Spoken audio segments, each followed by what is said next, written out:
Well, it's just gone 7:30, and as you can see, we're out in Port Bay, about halfway between Old Harry and the Needles. And the reason I'm doing this recording now is we often talk about navigating, about the course to steer and our leeway and working out every little detail. But in reality, I really don't do much of that these days, because the first thing that ever happens when you go sailing is you point somewhere else. So whilst, yes, I have worked out the course to steer, the leeway and all those other things, I don't actually try and steer that course. What I actually do is steer the way I can. And here's a good example. The autopilot is on the left of the screen here, and as you can see, we're holding the wind at the moment. So I'm telling it to hold 180 wind, which means I've got the wind exactly over the stern. It's 180 degrees out from my heading. And the reason I'm doing that is because we've rigged the sails, what we call goose winged in the UK, and what the Americans would call wing on wing.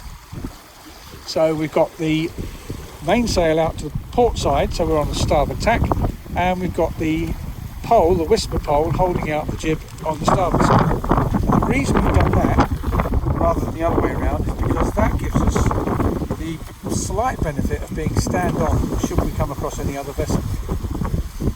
So what we're doing now is just holding the wind that we can hold. If I tried to point straight at my waypoint, so on the track of 103 basically, I would be in a place where I couldn't go wing on wing, but I wouldn't be very efficient to sail on a broad reach. So what I'm doing is holding this point of sail until the angle to the waypoint opens up enough for me to go onto a broad reach and have two efficient sails working. As soon as we do that, we'll turn, and again at that point I should be able to point at the waypoint, and then obviously as we're getting closer to the waypoint I just need to make my course to steer, my course made good, the same as my waypoint bearing, and then I'll run over the top of it. So that's the reason why I don't get too hung up about which way I'm actually going. What we do though is on the hour, when I do my position, I note the time, the lat and long, which is shown as bow position on the right of the screen there. I log that. I also log our course over ground, our speed over ground, and I use those things to give myself a dead reckoning start point should everything pack up in the meantime.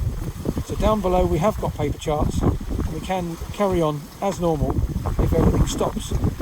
But the chances of it stopping with two chart plotters, two iPhones and an iPad, all of which have GPS and navionics on them, are pretty slim. Really, it's only a GPS outage that will cause that. But even if it happens, we can go to backup charts and we can soon pick up where we were by working back from our last position report.